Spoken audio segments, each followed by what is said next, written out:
Alright, I'm going to do like a news of the day kind of video without using the board behind me. Also, because, look at all these pennants everywhere, and there's always a whiteboard blocking everything out, so pretty impressed with how it looks so far. And it's nowhere near done yet. There's still that corner, and this side here I haven't done yet either. So yeah, there's a lot of fun to be had. And while this rack of jerseys is here, there's two more racks of jerseys right there. So it's a lot of jerseys. John Tortorella, you know what? It's funny. Every time he raises his voice at a reporter, it becomes news.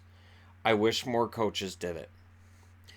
They get the most inane questions. And what was asked of him was about the Dubois line last night against Calgary. And he said, yeah, they played well. They did well. And the reporter followed up with, so is that what you want from them? Yeah, I want them to play well. It's a brilliant question you got there. Like, it just, and it may very well be that his answer didn't match up. This may have been a follow-up question he already had written down. Maybe. But either way, Tortorella called him out, and rightfully so. Another piece of news on the Sportsnet page, and this is kind of an ongoing thing, is Mark Hunter, who is assistant GM in Toronto, saying they're going to have a hard time keeping everybody.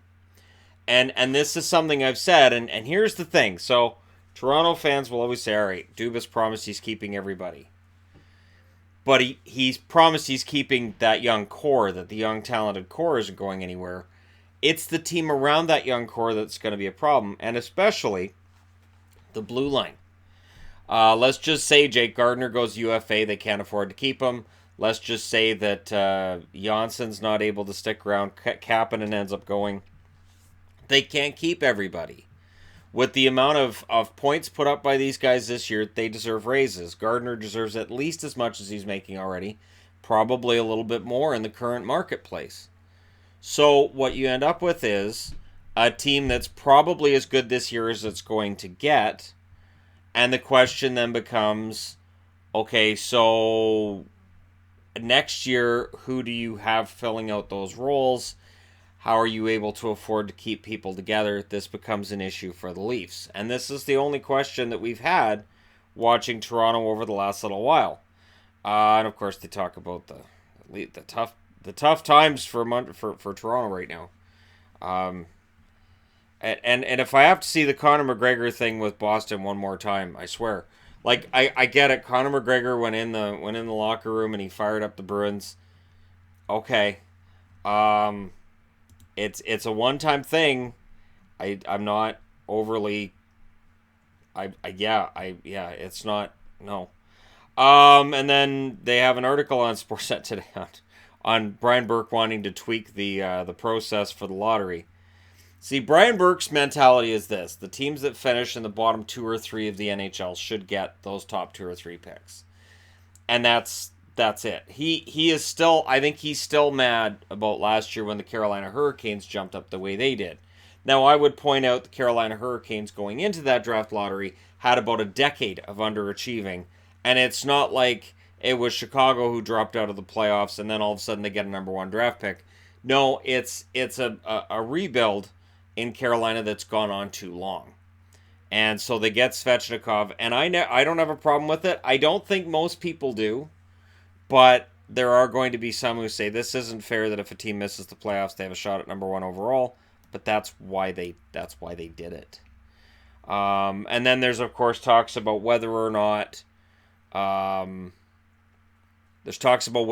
Leafs are tough enough. And is this person taking a shot at the Leafs? Is that person taking a shot at the Leafs? Garrett Sparks has had to come out and say, oh, I made a silly mistake talking about the Leafs to the media. He didn't say anything people weren't already saying. But in this day and age, you're not allowed to actually have an opinion. Because there's everywhere you're going to deal with people saying, oh, that's not right, that's not right. The power rankings posted by Sportsnet, I compared them to my board. They're extremely close. They're close enough that, and this is why I do my power rankings Saturday night.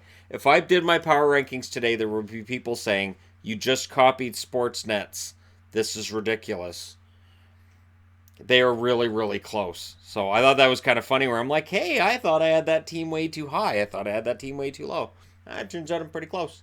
So That was kind of fun. If you're an Islanders fan, you'll be without Valtteri Filppula for about 4 weeks. If you're a Lightning fan, you will be without Dan Girardi indefinitely. So the good news is Tampa has a lot of depth. Bad news is Girardi's a really good defenseman for them. But yeah, Filppula being out with an upper body injury, we are to the point in time where they won't even be telling us that anymore. Pretty soon it's just going to be with a physical injury, one to his body, not psychological, and we'll have to accept that. And yeah, that's where we go with the news today. Just as I said, Tortorella coming out and saying what he's saying, and right away it's front page headlines. It just shows that coaches, I think they should speak up a little bit more. I'd be in favor of that. Of when a reporter asks you a stupid question, just turning and going, seriously, that's your question? You're in the media huddle and that's your question? That's your question.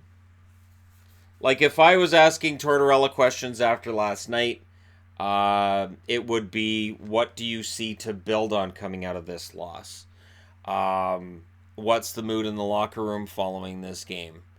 That kind of thing. I would also have looked at their upcoming schedule, and I'd probably throw the next three opponents at him and say, so John, out of these next three games, is there any one that you think you're more concerned with than the other two, or every game is a playoff game right now? And his answer to that would likely be, yeah, every game's a playoff game right now. I might get the seriously look from him, but again, trying to throw something at him where you're having a conversation at him rather than, is that what you want? And again, part of what it is when the reporters are there, they want that soundbite. I've become kind of convinced that there are reporters that intentionally will ask a question that they know will get Tortorella to maybe react in a way that's like this.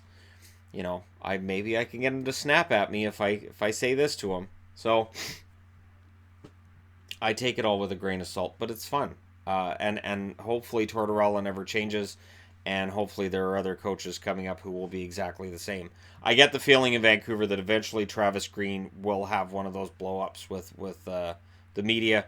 I'm just wondering when it's going to happen. And I'd say, like, every now and then he'll get kind of simply like, really? But I'm talking like a full-blown Tortorella kind of moment. I'm waiting on that. So we'll see, right? Let me know what you guys think in the comment section below. As always, don't forget to hit like and subscribe. If you're browsing your way through, just tap it upon this video. Yeah, I just figured I'd throw this together. Thank you guys so much for watching. I'll talk to you again soon.